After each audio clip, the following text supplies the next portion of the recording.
one were to inquire throughout the world about Lyndon H. LaRouche, the answers would be many and varied. He is an economist. He predicted the crash of October '87. He's anti-establishment. He's a maverick. He is naming the names of the international banks running the drug traffic. He is persecuting me. He's the author of the SDI. He's the one with the program to fight AIDS. It's time to teach that guy a lesson.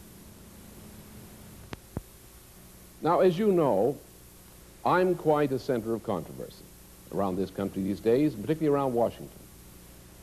I'm in a fight with Henry Kissinger on every policy involving foreign policy in general and monetary policy. And it is said around Washington that whoever wins that fight, Kissinger or I, whether I influence the policies of government or whether Kissinger continues to influence those policies, will determine the fate of this nation.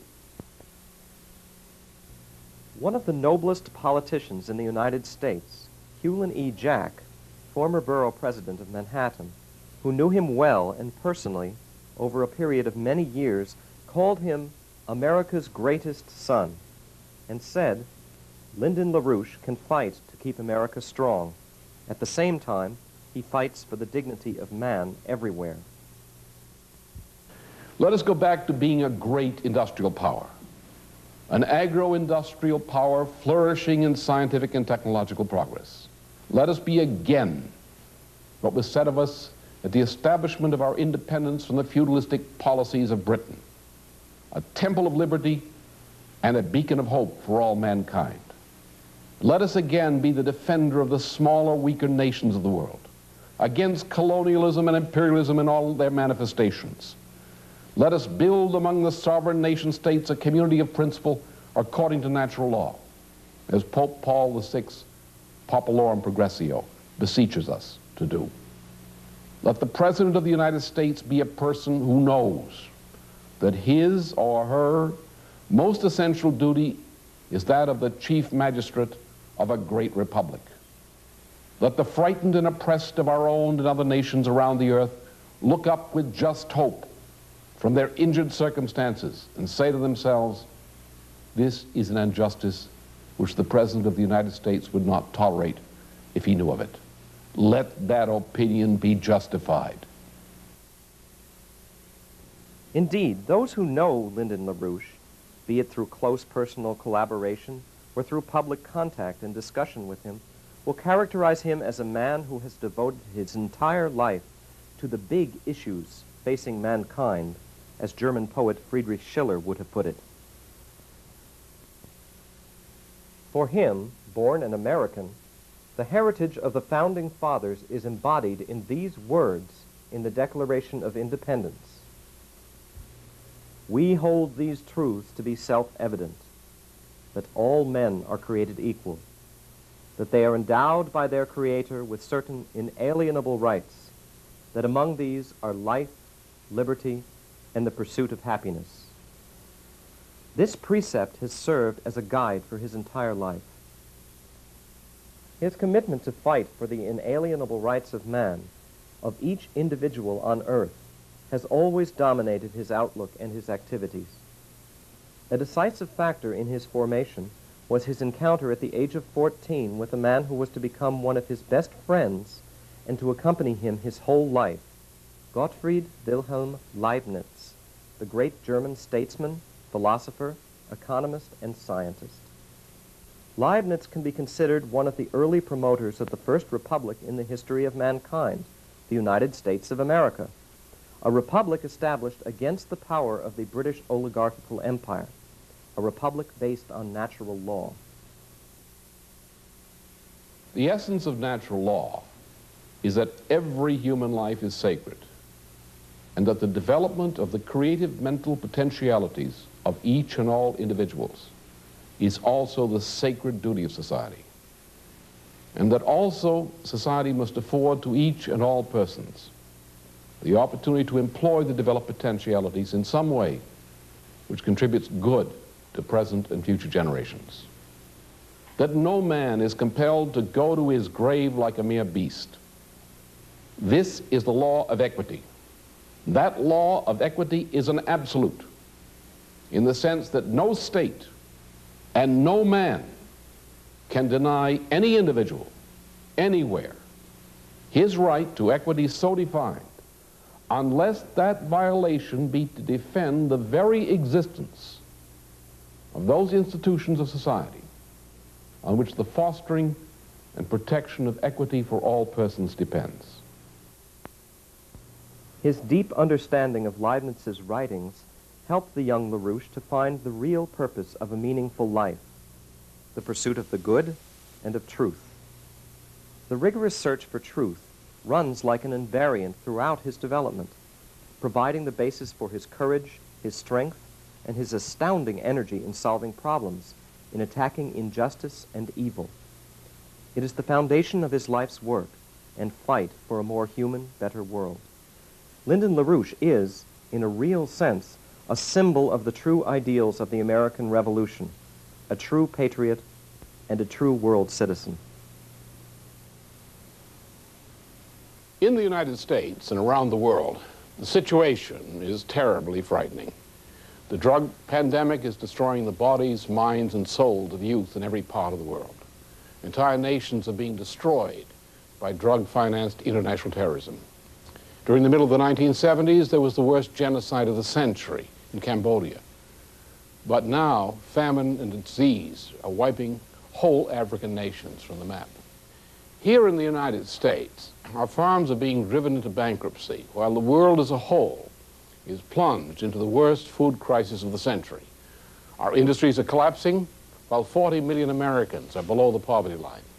And a majority of our debt-ridden people are much less well off than their families were 20 years ago. We are now at the brink of the worst worldwide financial crisis collapse in modern times. Possibly the deepest depression in our history could hit us during the coming 2 years. Some who say that they will set the policies of the next administration are proposing to let the International Monetary Fund increase your taxes, dictate our federal, state, and local budgets, reduce the incomes of our people, and forbid new investments in agriculture and industry. According to powerful circles in Western Europe, Europe will go under the dictatorship of a Europe-wide super government after the European parliamentary elections of 1992. There are those, even in the United States, who propose handing West Germany's economy to Moscow, an act which would reduce the United States to a third-rate power. Leading members of the European establishment are saying to my associates there that these developments are a sign that an entire era of modern history is coming to an end. If those governments and the next president here make the kinds of decisions toward which Democratic Party leader Robert Strauss and others have referred, the next 2 years will be the worst crisis in our nation's history. Partly because of those decisions, the world as we have known it will come to an end by the time the 1990s begins. I'm not a pessimist. I'm a realist. I have the courage to look these dangers square in the eye because I know there are solutions. We can conquer these dangers and save our freedom if we can find statesmen with the courage to make the bold decisions needed to reverse the downward trends we've been following during the past 20 years. Naturally, when those establishment figures say that we have come to the end of an era, they mean the post-war era. They mean the end of what used to be called the American century. They also mean something more than just the end of the American century. They mean this planet sliding into a new dark age like that in 14th century Europe. They mean the end of everything civilization has achieved in the cause of human freedom in Europe and the United States since the famous Council of Florence set modern civilization into motion back in 1439. I bring you terrible facts, but I also bring you a message of hope. His message of hope has been clearly understood throughout the world, especially the American people. And as his power increased in the fight for the Democratic presidential nomination in 1980, 84, and 88, he was singled out by the forces of evil as their main enemy and target. He, recognized as the anti-establishment figure, has become the main obstacle standing in the path of the Anglo-American establishment and the Russian nomenklatura. This point is fundamental to U.S. strategic policy today. So it's important that you understand the core of this problem as clearly as possible. As I reported in an earlier broadcast, the foundations for the policies of the liberal establishment family's agreements with Moscow are essentially the policies which were laid down by Bertrand Russell and H.G. Wells over the period from the early 1920s to the early 1960s. What Russell and his backers among the liberal establishment proposed to Khrushchev back during the 1950s was to set up a system of world government under which Moscow would rule one empire and the wealthy families the other. Since the liberal establishment families were working to destroy the sovereignties of the United States and other Western and Third World governments by tricks such as the International Monetary Fund's unconditionalities policies, these families have been weakening the United States and Western Europe massively, in a manner very much to the long-term military advantage of Moscow. Therefore, Moscow has allied itself with those families against the vital interests of the United States, against Western Europe, against Japan, and against Third World nations. However, at the same time, Moscow is committed to destroying those families as soon as the United States is brought under Soviet worldwide military hegemony. That is the core of the strategic problem.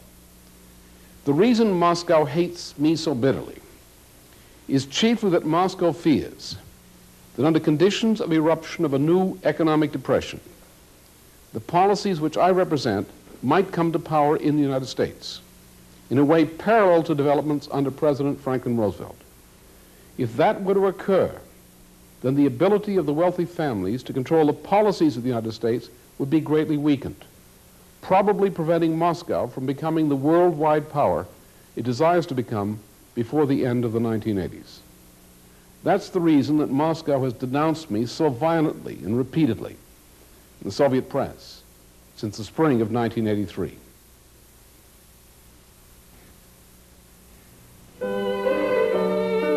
Lyndon H. LaRouche Jr. was born into the evangelical faction of the Religious Society of Friends in Rochester, New Hampshire on September 8, 1922. His family was steeped in 5 generations of family traditions. His paternal grandfather, Joseph LaRouche, had immigrated to the United States by way of Paris, France, from a remote region in Quebec. Joe LaRouche was the son of a violin maker. The ancestors of his mother, Jessie Weir LaRouche, had their roots in England and Scotland. They were Quakers who had settled in Pennsylvania during the 1670s. His maternal great-great-grandfather, the Reverend Daniel Wood, was of the same generation as President Abraham Lincoln, and, like Lincoln, was attached to Henry Clay in the American Whigs. Born a member of the Society of Friends, the Quakers, he later broke with that creed. After attending school in Rochester and Northeastern University in Boston, Massachusetts, he served in the American Army during the Second World War in the India-Burma theater. It was this experience in Burma and India which defined his principal lifelong political commitment: to force the United States to take post-war world leadership in establishing a world order dedicated to promoting the economic development of what today are called the developing nations. After the war, in 1947, he started a 20-year career as a management consultant, gaining his first experience from his father at the United Shoe Machinery Corporation. During the period from 1948 to 1952, he, the student of Leibniz, refuted the morally unwholesome information theory dogma of Professor Norbert Wiener, an undertaking which led directly into his original discoveries in economics. In the mid-1960s, he launched a strong attack against the New Left and their post-industrial New Age philosophy, which he identified already at that time as the greatest evil of our age. His commitment to combat the New Left led to the creation of a new international humanist philosophical association. The building of this international movement reached a high point in 1977 when LaRouche married Helga Zepp LaRouche, the international president of the Schiller Institute and the chairman of the Patriots for Germany.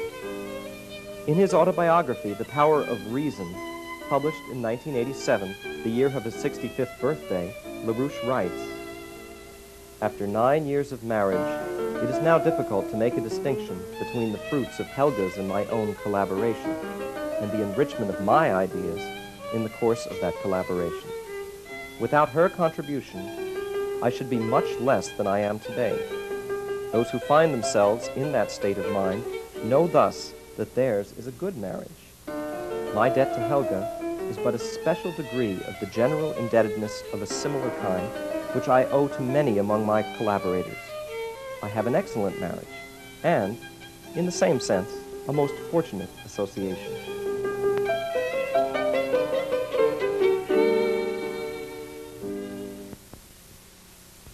On September 8th, 1987, his 65th birthday, his friends throughout the globe, artists, military men, leading politicians, scientists, and theologians, used the occasion to celebrate and honor a man who has contributed to enriching their own lives' activity, who has endowed his era with boundless treasures. A classical concert at Bernkastel-Kues, the birthplace of the great German philosopher and statesman, Cardinal Nicholas of Cusa, performed in his honor by one of his dearest friends, Norbert Breinin, the first violinist of the legendary Amadeus Quartet, was the crowning of the celebration for this philosophical mind, such as Friedrich Schiller had imagined, a mind that loves truth more than any system. Throughout his life and work, there has been one guiding principle: his fundamental questioning and desire to understand the lawfulness of the physical universe better and more completely, and to himself contribute, through his own work, to the expansion of knowledge of that lawfulness for the benefit of mankind.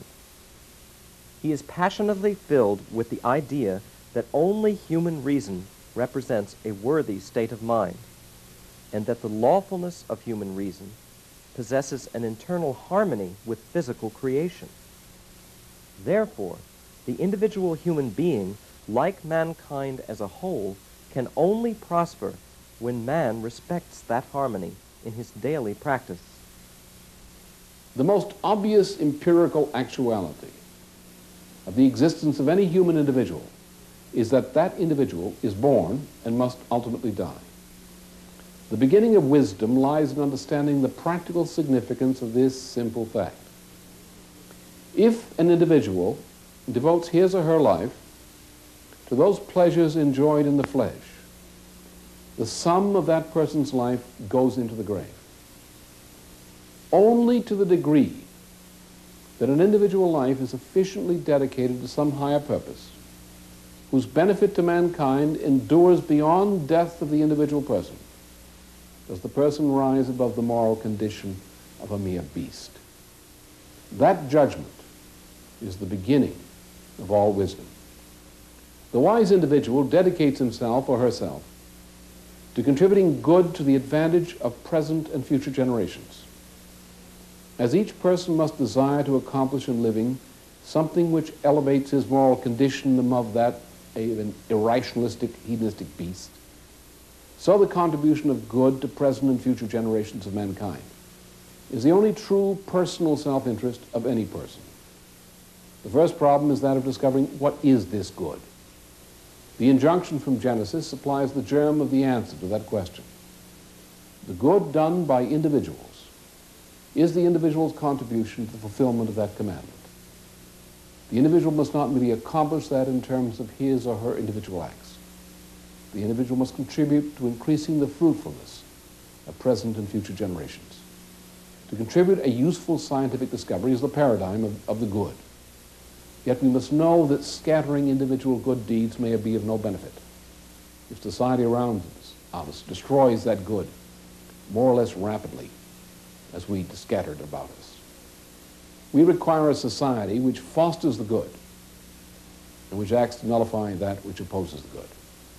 The highest good we may contribute, therefore, is the improvement of the institutions of our society to the effect that society itself better fosters the good. The contribution to the advancement of science and culture of society is the most powerful and most durable expression of the good.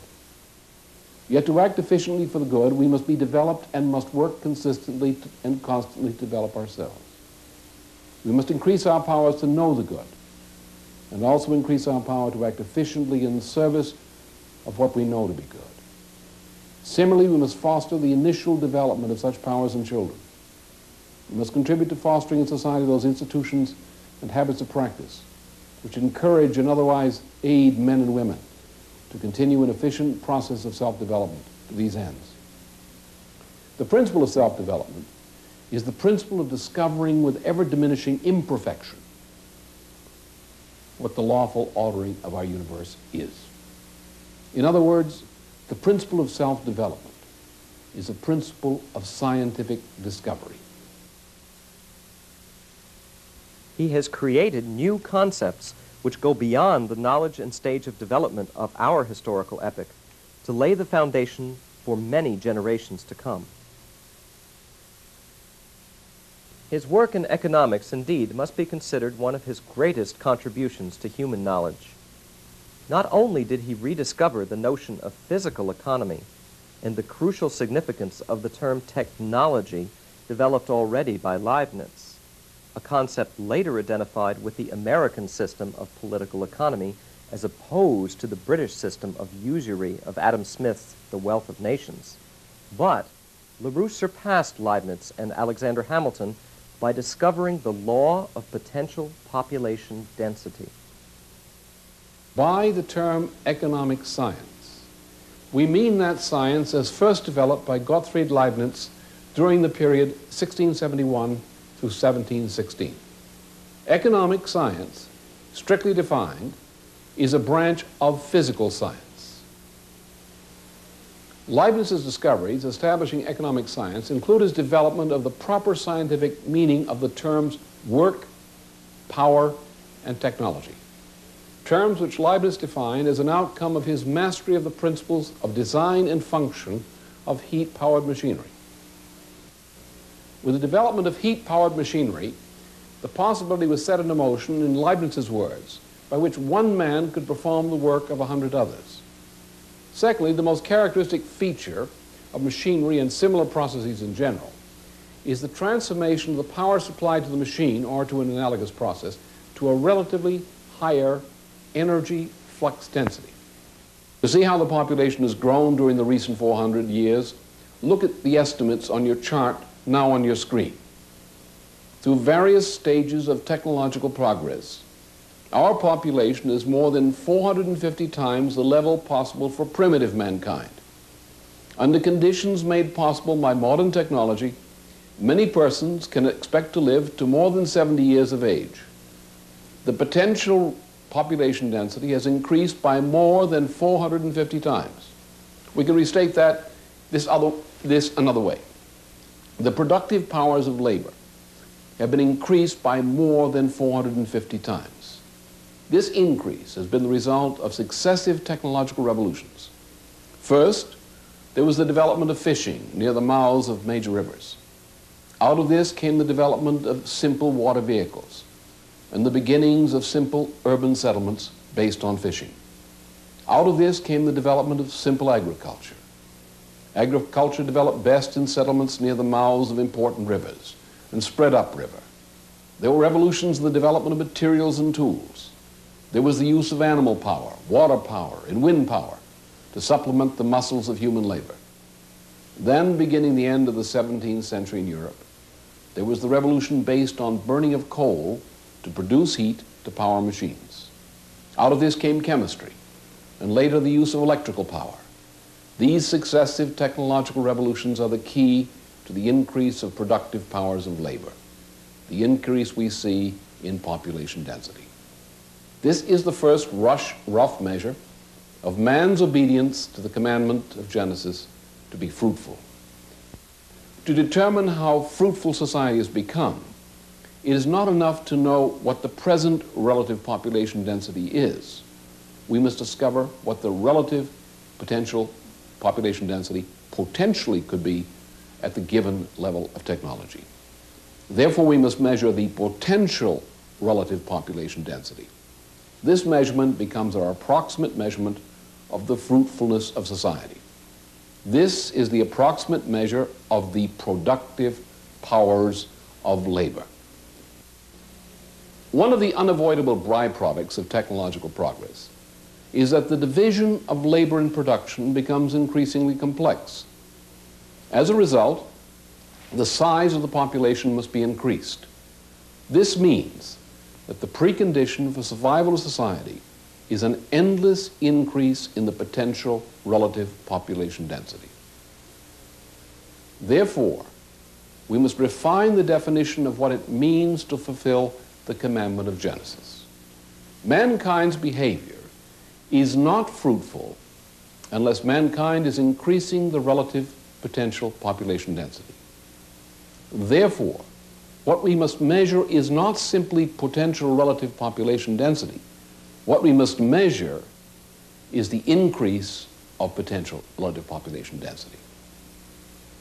In other words, the man who labors in the exact same manner as his father, his grandfather, and so forth before him, is not being fruitful in the way Genesis requires a society. It is technological progress which makes mankind fruitful. It is changing our behavior in the way scientific progress implies, which makes our labor fruitful.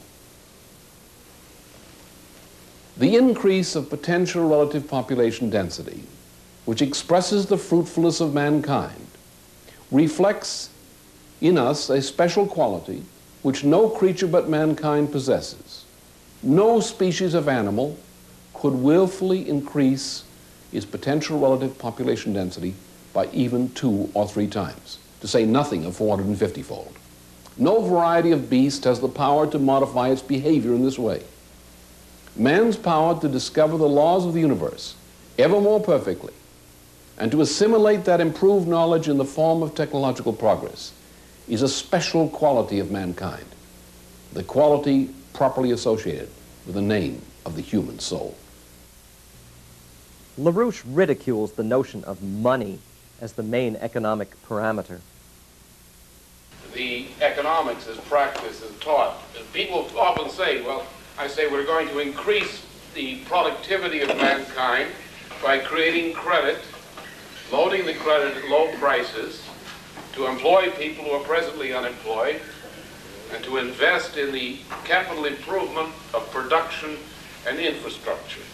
And they say, where's the money going to come from?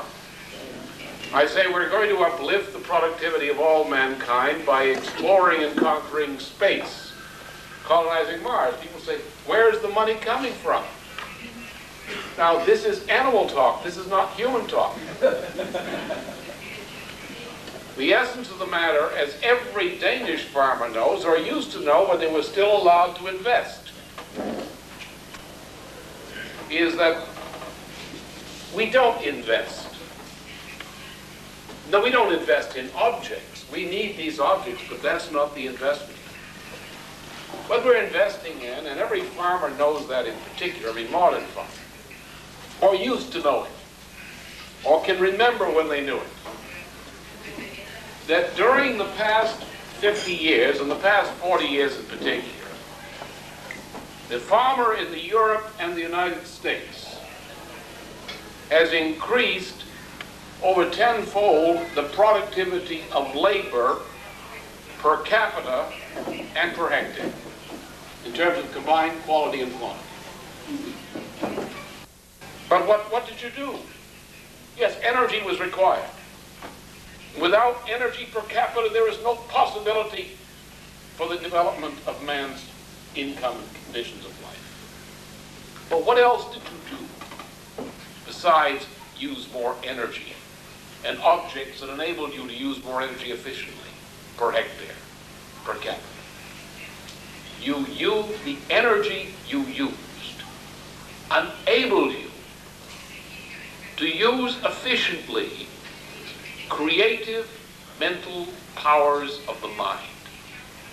The same powers of the mind which we know every time that any of us back in school days lived through the process of attempting to reconstruct a scientific discovery by someone before us.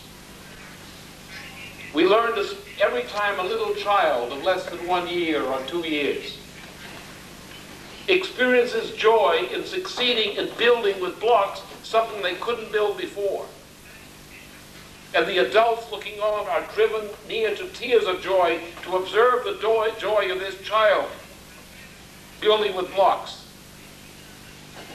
The creative powers of mind. Not to have productivity is, as the Greenies propose we have not productivity, is pure Satanism. If I reduce man to a form of society in which the practical employment of the creative powers of mind is forbidden, I have degraded the condition of man to that of a beast. And men begin to behave toward one another as Greenies do, as beasts. One should understand what the Greenie environmentalism is. This is Satanism. What is it? Pure Satanism. Where does it come from? This is the Phrygian cult of Sibylla Dionysius, which was conceived with precisely the program to destroy the cities, to recruit the youth of the people of the cities into the countryside, to dance to strange rhythms, to perform strange sexual acts, to get into alcoholic and other kinds of intoxication, to become assassins, to go into the city, to destroy, murder their own parents, and to destroy the city. To return man to a condition, they said, a natural condition like the beast. What we are fighting for in production is not the gratification of the senses with material goods. What we're fighting for is the principle of human labor. Human labor, not labor by humans, but human labor. The use of the creative powers of mind to increase man's power over nature, that we might produce more human beings, each representing this creative power developed to a higher state. We are now, as I have proclaimed again and again, we're now at the verge where we can plan for our grandchildren to colonize Mars permanently. We're at the point where in the next part of the next century, we shall explore space beyond this solar system. And in the century beyond the next one, we shall colonize. Human beings will colonize beyond the solar system. There's no issue of production or hedonistic gratification in this. There is a purpose we can recognize, but which we cannot fully comprehend. There is a purpose for mankind in this universe which we do not yet understand. The means by which we progress to this purpose, this destiny assigned to us, is by the development of the creative powers of mind. And the farmer, who increased so greatly the production of food in the post-war period, by means of use of the creative powers of mind as the more efficient, better use of energy.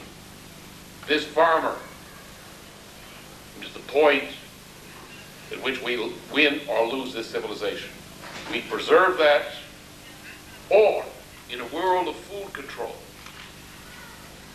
in a world of a lower standard of living, in a world ruled by people who have this greeny political satanic persuasion, who degrade the condition of mankind closer and closer to that of nature, i.e. to bestiality. We lose that. This is for all of us. The purpose of human labor is man, the development of mankind. And human labor is labor based on the development of the creative powers of mind. Human labor is the exercise of the creative powers of the human mind. Is the exercise of that which casts man, the individual, in the image of the living God. His work in economics also constitutes the theoretical and moral basis from which all his other scientific breakthroughs result, and also enabled him to develop a very profound, precise forecasting capability.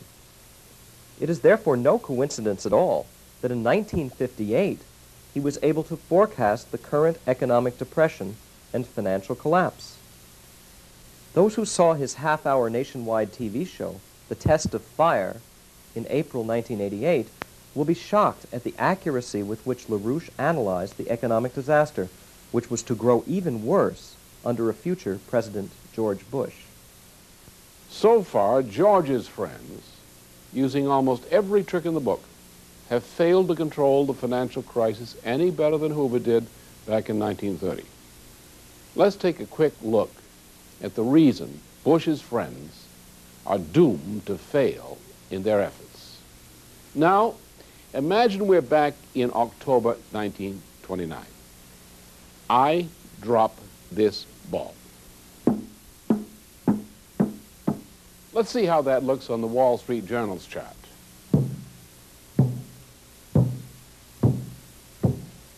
The picture isn't exactly the same, but the general idea is about the same. Now, come back to the middle of October 1987. The ball I'm holding is not the same ball I dropped back in 1929, but it is a similar ball. The same thing happens with this ball in 1987 and 1988 that happened in 1929 and 1930. Why should an economy act like a bouncing ball? Back in Hoover's time and again today. One reason is that the Reagan-Bush administration has acted almost exactly as the Coolidge and Hoover administrations acted to create the Great Depression of the 1930s. If our government in 1988 makes exactly the same mistakes which the Hoover administration made back in 1930, the results will be approximately the same. Times change, but the laws of nature do not. There are physical laws which cause a financial collapse to resemble a bouncing ball whenever a financial collapse is caused by a prolonged contraction of industrial and agricultural production. All of the ordinary rules of market behavior go out the window. Once the crisis begins, the financial markets do not go all the way to the bottom in the first panic. After the first drop, the markets tend to stabilize so that foolish people may believe that a recovery has begun. A few months later, the next drop comes, and then a temporary stabilization at a lower level before the next drop.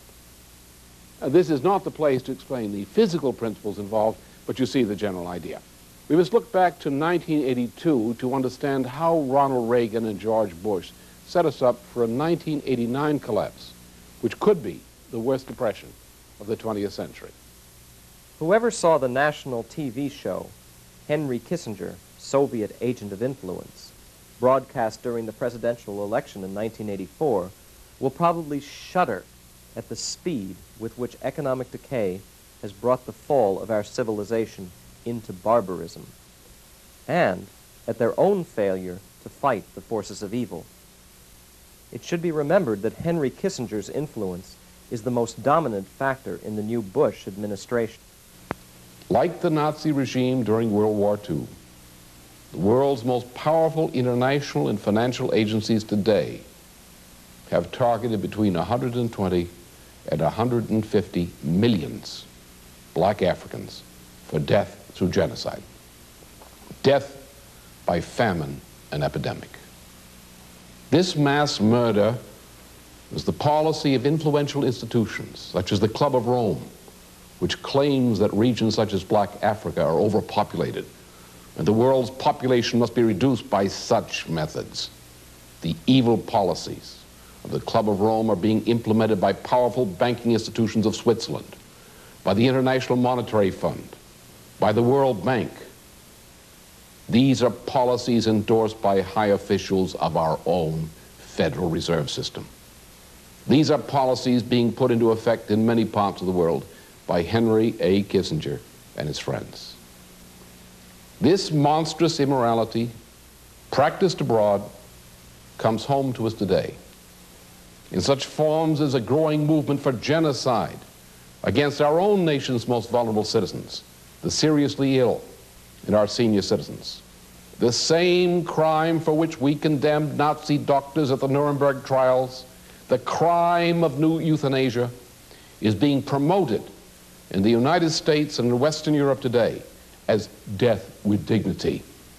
This growing murder of our seriously ill and senior citizens is being promoted by persons and groups who argue that such systematic murder of tens of thousands and more of our citizens is needed to keep down the average cost of health insurance premiums or to help balance the Social Security budgets.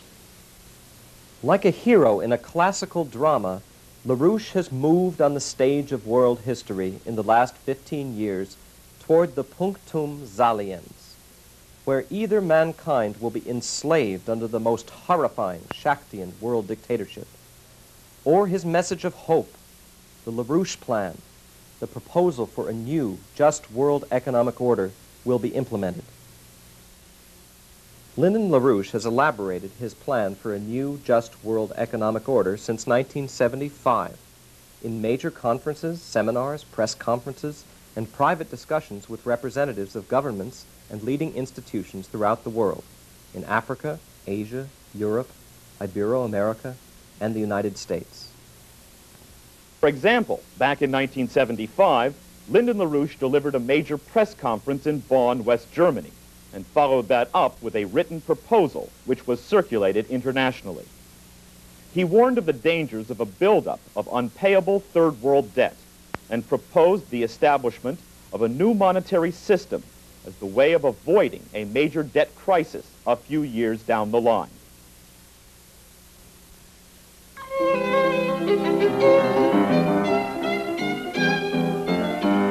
August 1976.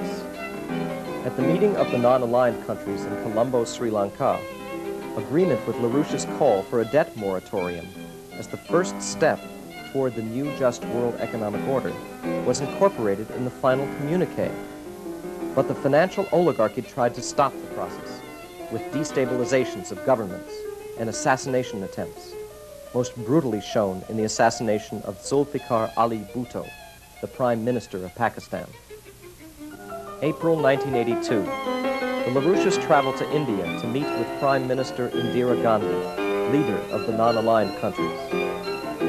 May 1982. They traveled to Mexico to meet with President Jose Lopez Portillo. 2 days after my meeting with President Lopez Portillo, I had a breakfast conference with an old friend of mine. He had an urgent proposal to deliver to me.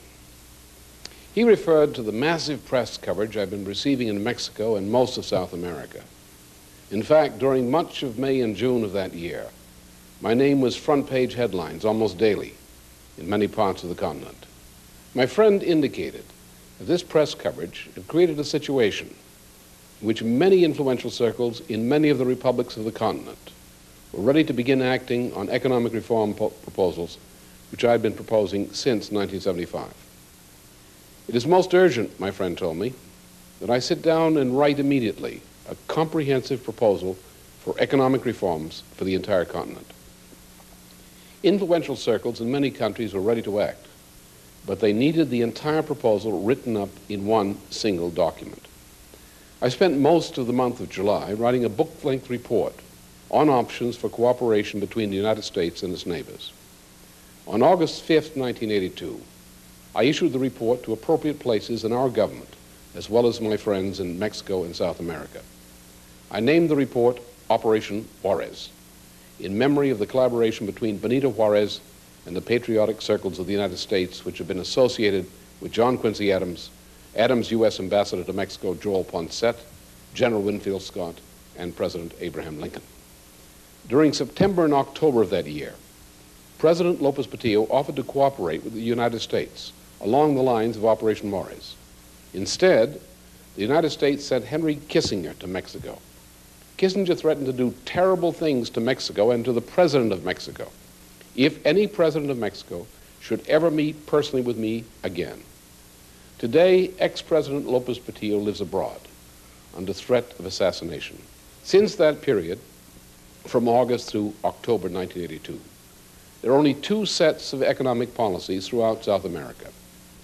One set of policies is more or less exactly the policies I proposed in Operation Juarez.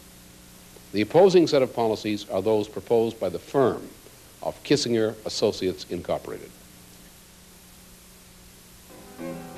March 1983, at their summit in New Delhi, the non-aligned countries attacked the International Monetary Fund for the first time publicly. July 1983, the LaRouches travel again to New Delhi to address the World Affairs Council and to meet Prime Minister Indira Gandhi, who was later assassinated in October 1985. July 1983, private discussions in Tokyo, Japan, with leading politicians, economists, military leaders, and scientists. July 1983, discussions in Thailand on the development of the Kra Canal, one of LaRouche's great projects for the Pacific Basin. October 1983, LaRouche addresses a conference in Bangkok, Thailand, on the industrialization of Thailand. June 1984, LaRouche flies to Buenos Aires, Argentina, for meetings with leading Peronists, military figures, and President Raúl Alfonsín. September 1984, the LaRouches are invited to Japan. March 1987, in Lima, Peru, the LaRouches address a conference of the Schiller Institute and have private discussions with leading parliamentarians and military men. My essential function is a policy shaper. Mi función esencial es la de una persona que diseña e implementa políticas. And in terms of the policies I represent, Y en términos de las políticas que yo represento, I have every reason to believe that President Ellen Garcia and I are in essential agreement as spokesmen of two nations. les puedo decir que el presidente Alan García y yo estamos de acuerdo en lo esencial como portavoces de dos países diferentes. As all of the other countries which have similar aspirations. Así también concordamos con todas las otras naciones que tienen aspiraciones parecidas. We must have a system of economic growth. Tenemos que tener un sistema que facilite el crecimiento económico. We must have world trade, Tenemos que tener comercio mundial which delivers capital goods needed to developing countries. que le puede garantizar a los países en desarrollo lo que necesiten en términos de bienes de capital. We must have long-term credit at low borrowing costs Tenemos que tener crédito a largo plazo y a bajas tasas de interés to enable this trade to occur. para que pueda llevarse a cabo este comercio. And we must reorganize the existing debt Y structures. tenemos necesariamente que reorganizar la estructura de endeudamiento actual. July 1987, the LaRouches accept an invitation to Ankara, Turkey, to meet with the Prime Minister, Turgut Özal.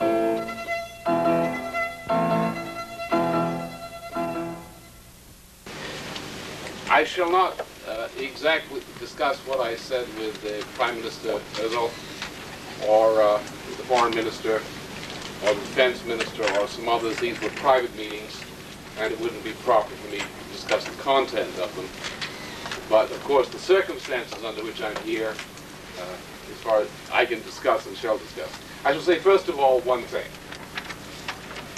which I think many of you will understand, and I shall speak with as much delicacy as is required by the fact that I'm a guest of this sovereign state, whose sovereignty I respect highly. And I will not meddle in the internal affairs of this country, nor do I wish to meddle in the relationship of this country's government to my state property. However, as a presidential candidate, I'm free to say certain things, and I shall say them. So you understand. Now, on the subject of Prime Minister Andreas Papandreou,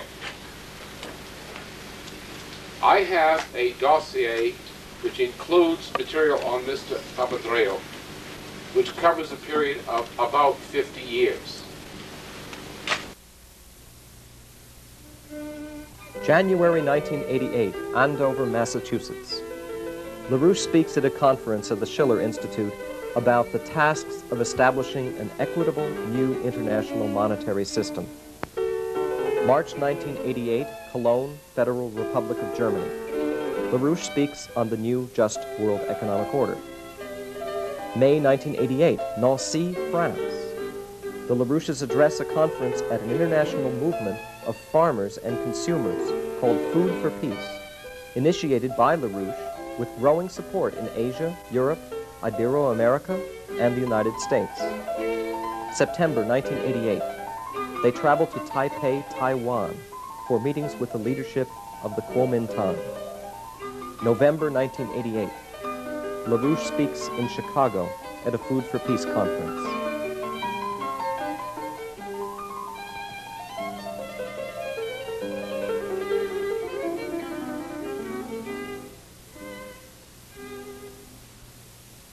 Let's now look quickly at the LaRouche Plan, the only effective method of relaunching the world economy to usher in a qualitatively new phase of prosperity, based on the promotion of scientific and technological progress and mediated through big industrial projects. Next, I want to show you samples from my work on the projects for development of Ibero-America, which some of you call Latin America, and Africa. I've been working with governments and other influential circles in both these two continents since 1975. And again, as in the first case of the Pacific Indian Ocean Basin projects, these are things that are more or less ready to go now, as soon as we have a president who is willing to enter into cooperation with these countries to make them happen. In Africa, I've been working on the development of Africa since 1977 in a concrete way, when some scientists working with me produced a study on the long-range industrialization of Africa. More recently, I've published a number of books which are studies on the same subject for a number of specific countries in Arab Africa as well as in Black Africa, and done similar things in the Middle East, including a study now in progress in collaboration with some people in Israel for an economic policy which might help to get Israel out of its present economic and monetary mess. I've been talking with my friends in government in Egypt, in Algeria, in Nigeria, Zaire, and elsewhere in Africa. And among the projects which we've discussed is a high-speed rail trunk line across Africa, running approximately from Dakar to Djibouti. Without such a rail link, it is impossible to develop what is called the Sahel, sub-Saharan Black Africa. This would begin with a rail line in the northeast of Nigeria to a railhead in Sudan, through Chad, which means we're going to kick that Soviet agent Gaddafi out of Chad. And Chad, one of the most miserable countries in the world, is going to become a developing area. This is going to be a vindication of what President Roosevelt described to Churchill as American methods, American 20th century methods. In LaRouche's grand design, the mission for the West to make development the name for peace includes not only the development of the Southern Hemisphere, but also the gigantic project of colonizing space. The Mars colonization program, for me, even though it is necessary, it is practical, scientifically, economically, the most important thing is to reach out around the world to these poor little children from poor families in the villages and the ghettos of this world, and to inspire them to say they have a government which has a 100-year commitment, which ensures that they have a future, which tells parents that that government ensures that their children and their grandchildren have a future. And if we can do that, and if nations will share in that attitude, developing the developing sector, cleaning up this planet, making it livable, and exploring space, I think we will survive quite nicely. And I think that will be a happier world than the kind of insane world which my own country has so much responsibility for helping to create now. Thank you very much. In a nationwide TV address called The Woman on Mars in February 1988, LaRouche called on Americans to realize their mission in space. There are two reasons we must choose a Mars project as the way to achieve the rates of economic growth needed. First, there are powerful reasons we must have a colony on Mars. to achieve certain very specific kinds of scientific breakthroughs we shall need on Earth, we must do the kind of astrophysical research we cannot do without a Mars project. The practical purpose is to build up a system of giant radio telescopes as far away from the sun as possible. To sustain the scientists and engineers working on these space laboratories, we need a nearby logistical base. To support those scientists and engineers requires a population about the size of a medium-sized city on Earth. Since Mars is the nearest location which meets the requirements, we must colonize Mars. The second reason is that the Mars project uses every frontier technology we might expect to develop during the coming 50 years of scientific research. That means that the space program will be supplying our civilian industries with the most advanced technologies possible at the most rapid rate, putting the United States permanently in first place in technology. These technologies include plasma processes, which are not only energy sources for all mankind during the coming 50 years and more, but also the new basic industrial technologies. Once we can bring sufficient cheap energy to bear, not only to boil tungsten, but to heat it into a plasma state, all limits to natural resources, as we now define such limits, cease to exist. A second related technology is that represented in a primitive way by today's laser machine tools. This means controlling the entire electromagnetic spectrum as the basic tool of production for uncounted centuries still to come. A third technology is modern optical biophysics, perhaps the only technology which will enable us to provide cures for such diseases as cancer and AIDS. An integral part of the LaRouche plan is his policy for a war against drugs, adopted in large part by the governments of Latin America, and his policy to fight the potentially species-threatening AIDS epidemic. Although an effective defense of the West requires a strong regenerated economy as its primary basis, LaRouche has also developed a specific strategy for the defense of the United States and its allies. He is the author of the SDI, the Strategic Defense Initiative. He presented his concept of replacing MAD, the Mutual and Assured Destruction Strategy, with a layered beam weapon system in a series of forums all over Europe, in Bonn, Rome, Paris, in Washington, and in Tokyo, already in 1982, more than a year before President Reagan announced the new defense doctrine on American TV in March 1983. During recent 20 years, the level of scientific potential and industrial development of both Europe and the United States has collapsed so much that the new defensive system could be built in the United States and Western Europe only with very high levels of scientific and industrial collaboration among these nations and in cooperation with Japan. I explained the fact that to many back in 1982 that the U.S. and European economies are in much worse condition than they were in the 60s. And they are in far worse condition today in 1985 than they were in 1982. The United States today leads the world in the rate of collapse of its industrial and scientific and agricultural potential. Second, I also said, and it's still a fact today, that compared to the cost of developing such a defensive system, it would cost the United States, and the cost of not developing such a system, it would not cost the United States and Europe a single penny in net cost to develop a strategic defense initiative and to deploy it. I explained then, and I say again today, that the technological spillovers of the strategic defense initiatives developed would transform the civilian economies of Europe and the United States and Japan, and would unleash the greatest explosion of technological progress and production of wealth in the history of mankind. The benefits of those technological advances in our economies would more than pay the full costs of building and maintaining a strategic and tactical defense for the NATO allies.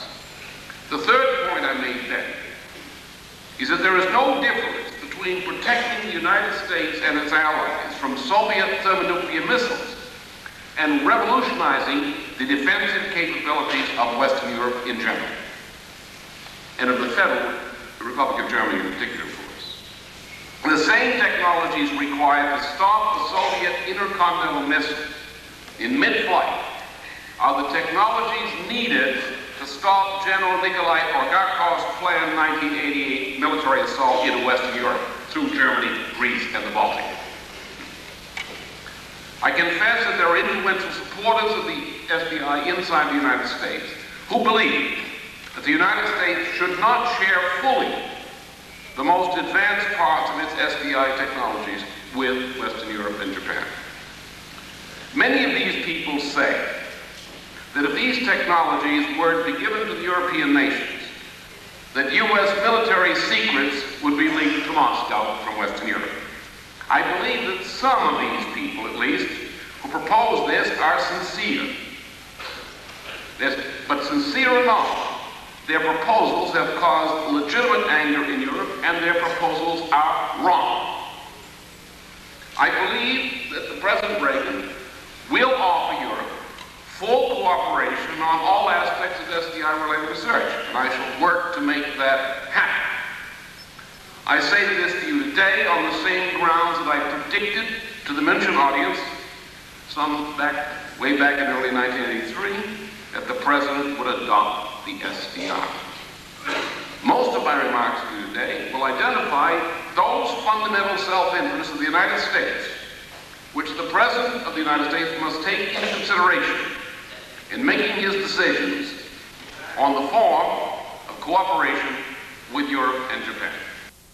Obviously, the fact that the SDI became official U.S. policy in March 1983 ran completely counter to Moscow's plans for world hegemony, its notion of making Moscow the third and final Rome.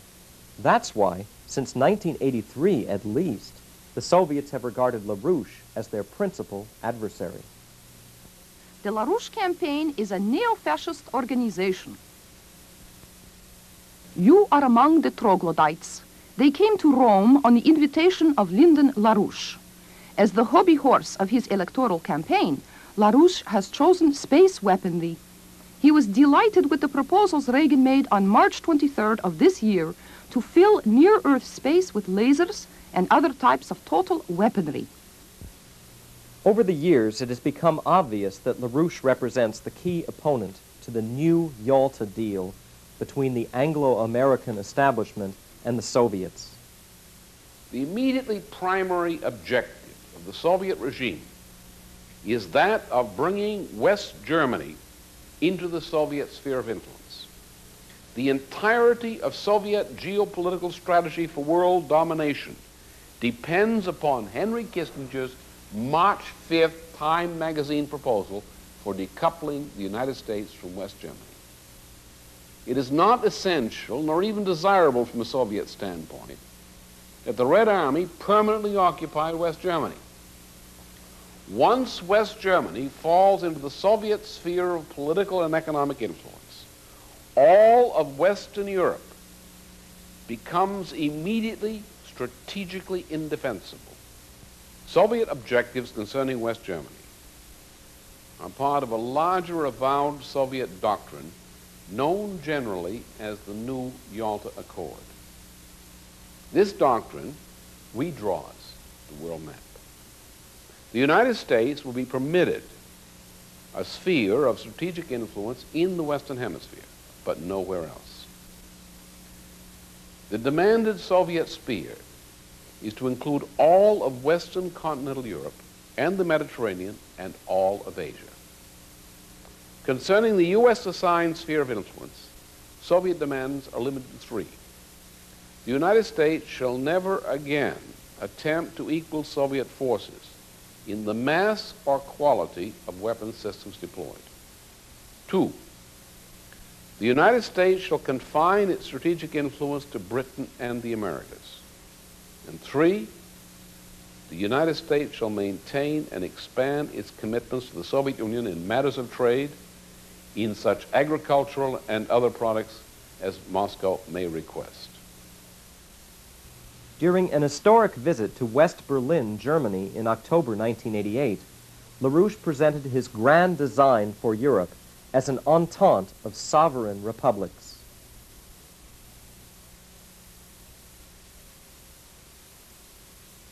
I shall propose the following concrete perspectives to our next government. We say to Moscow, we will help you.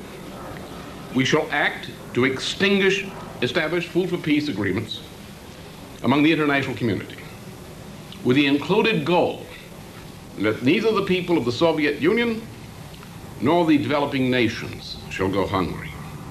In response to our good faith in doing that for you, let us do something which will set an example of what can be done to help solve the economic crisis throughout the Soviet bloc generally. Let us say that the United States and Western Europe will cooperate to accomplish the successful rebuilding of the economy of Poland, a kind of Marshall Plan aid to rebuild Poland's industry and agriculture. If Germany agrees to this, let a process aimed at the reunification of Germany's economies begin. And let this process leading toward reunification be the punctum saliens for Western cooperation in assisting the rebuilding of the economy of Poland. Looking at the totality of LaRouche's work, it's clear that this remarkable and exceptional man, unique in his century, is the most noble and beautiful expression of our Judeo-Christian humanist culture. He represents the line of defense in the fight for the vital and fundamental values of Christian humanist civilization. This is the fight between good and evil, a cultural war which he and his organization are committed to winning. This idea of the individual, the idea of the individual which is in accord with this idea of economy, is peculiar to what we call Western European civilization. Is peculiar to what we call the Augustinian matrix, as opposed to the Eastern one. Because only certain ideas associated with the Augustinian notion of the Trinity, of the Augustinian clarification of the notion of the Trinity, and the idea of filioque, only in such a society which is so influenced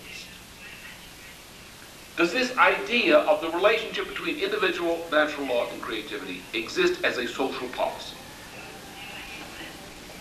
For example, we in the West, as against the Russians. Now the poor Russian, and we say poor Russian, he may be a beast and so forth, a rapist and everything else, all that's true.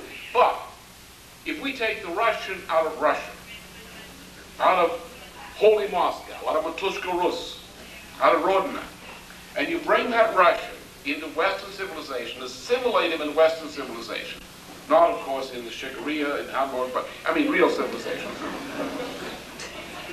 This Russian, as we know from Russian immigrants into Western Europe and the United States, this Russian is just like the rest of us, essentially, most of the time.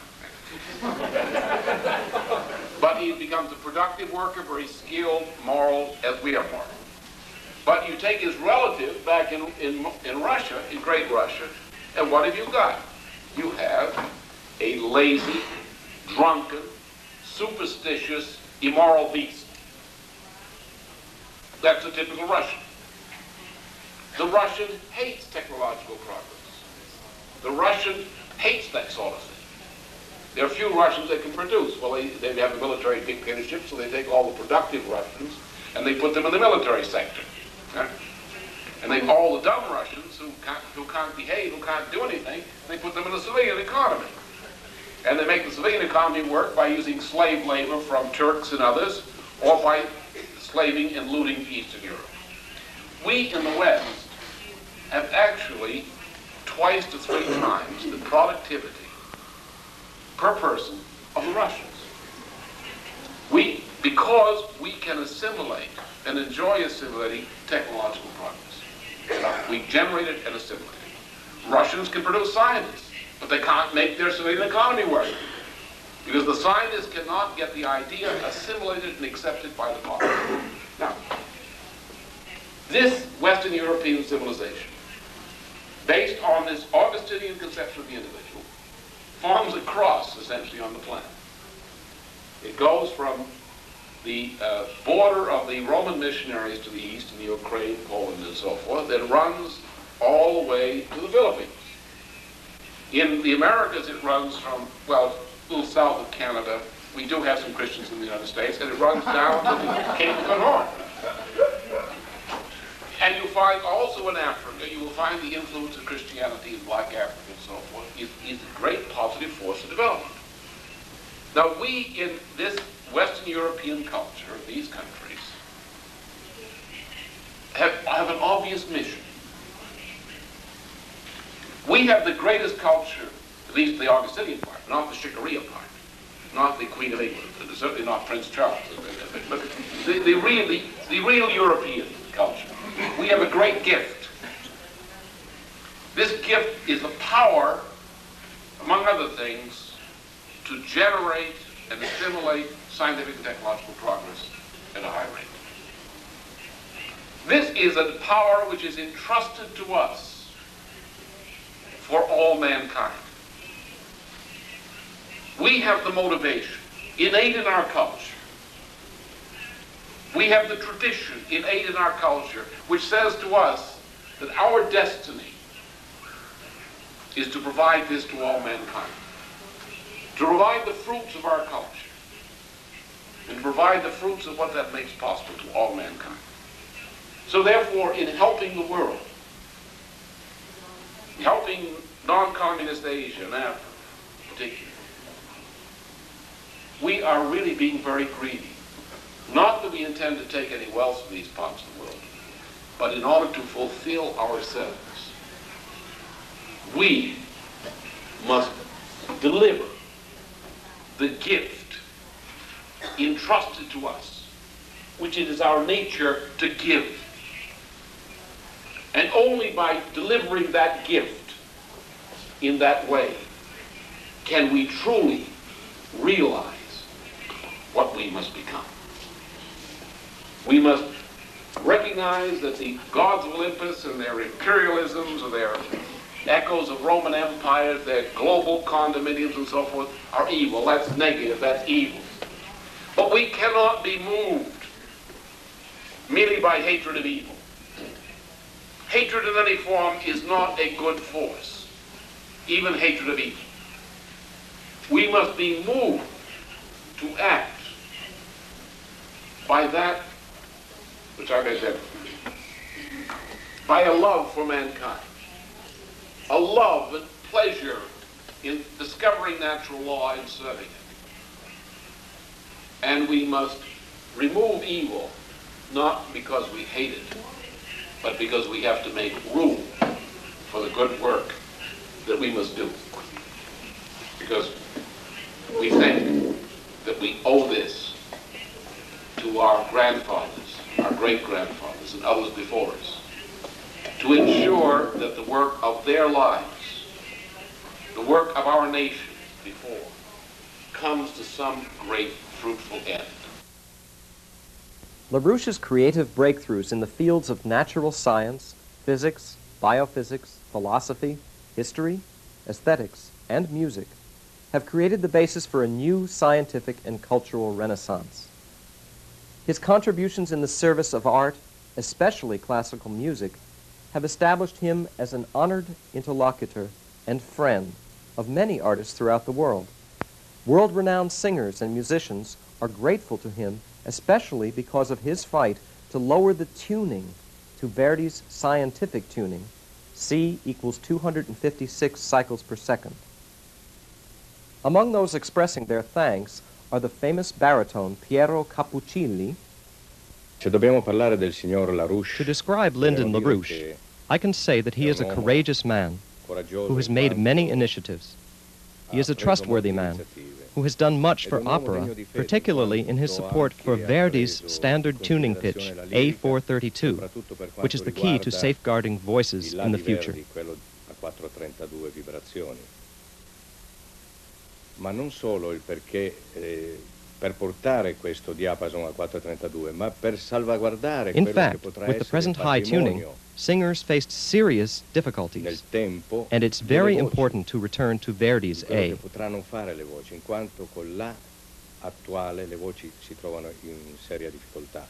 Verdi Se was right, vogliamo and avere Mr. ancora LaRouche, with his initiative, cantanti has validi, also understood how important it is effettivamente to go ritornare a back to quello che singing Verdi half a step lower. voleva. Verdi non ha mai sbagliato e penso che anche il signor LaRouche che abbia Mr. LaRouche has a broad-ranging mind, which extends into all fields of knowledge. sia il cantare quasi mezzo tono sotto. Personaggio molto eclettico questo signor And I LaRouche. must say that LaRouche is a person who knows what he's doing. E devo dire che è una persona molto in gamba. Speriamo che ce ne siano anche I wish tante there were altre more uguali. people like him. And Norbert Breinin, the first violinist of the legendary Amadeus Quartet.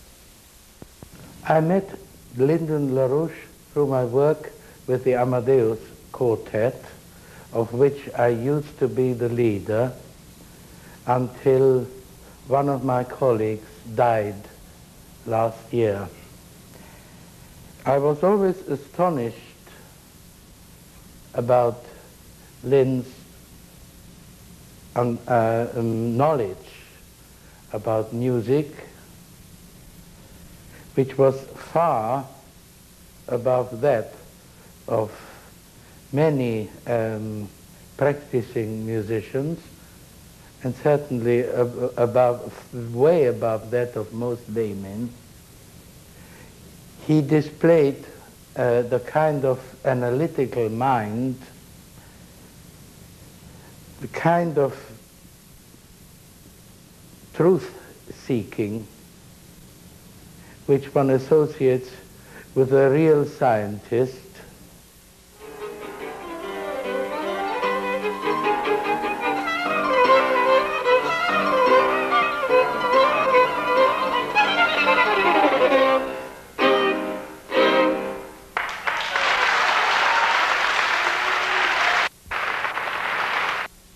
The fight for the scientific tuning of C equals 256 was initiated by LaRouche at a conference in Milan, Italy, in April 1988. The power of his ideas became so great and found support among so many Americans that LaRouche's presidential campaign posed a serious threat to the establishment, a threat to become the first president in the history of the American nation who is a universal mind, a philosopher king in the true Platonic sense. If I were president, for example, or President Reagan, if he wants to do it, call up the heads of state of these countries to the United States, meet in Washington for this kind of purpose, take the kind of measures I've indicated, and when they walk out of that office or out of that meeting, we're going to have a new international monetary system, and the 350 million people of Ibero-America and the 220 or 230 million people of the United States, that's a pretty good number, isn't it, are going to impose upon the world, to the enthusiastic cheering of most of the world, a new international monetary system, and the Swiss bankers will just have to watch it go by because they won't be able to stop us. For his enemies, this was clear with the dramatic victory of LaRouche candidates in the Illinois primary in March 1986. The order was given out by the establishment to stop LaRouche. "Let's teach LaRouche a lesson for his political arrogance," was the battle cry.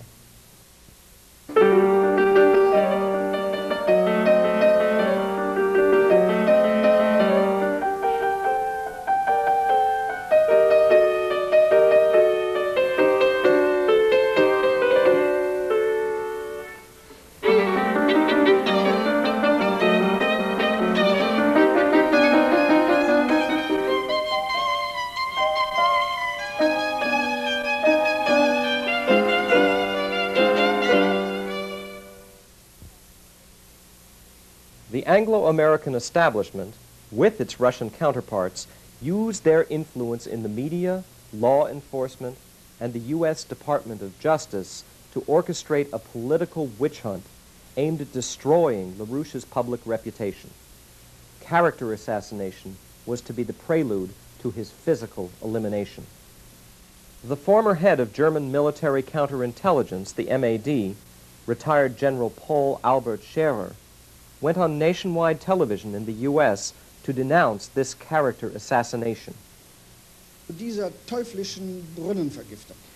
The Soviets' diabolical poisoning of the wells and their cynical strategy of deception includes actions to muzzle, slander, criminalize, and eliminate important vanguard thinkers in the West. Lyndon LaRouche is one of these top-ranking target persons, as many experts have stated. In the global context, the Soviets have classified him as their deadly enemy #1 on the KGB's list of Americans alive today. LaRouche emerged as a dire threat when he developed the idea of the SDI to defend the West, a concept which was adopted by President Reagan in 1983. Ever since then, a campaign of character assassination has been running against him at full throttle. If the accusations leveled against LaRouche were true, we would have to seriously warn against him. But in this I know there is no truth to them. Why am I standing up for LaRouche?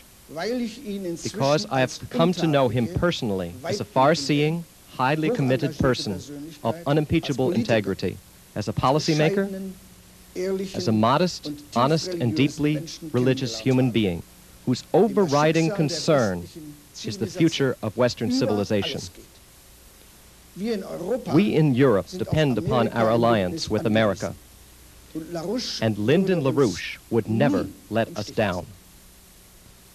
On January 27, 1989, in Alexandria, Virginia, in the most horrendous political show trial, worthy of Hitler or Stalin, and without precedent in U.S. history, LaRouche and 6 associates, convicted on hoked-up charges of conspiracy to commit tax evasion and fraud, were sentenced. LaRouche, at the age of 66, was given a ridiculously long prison term of 15 years and was immediately imprisoned, despite a pending appeal.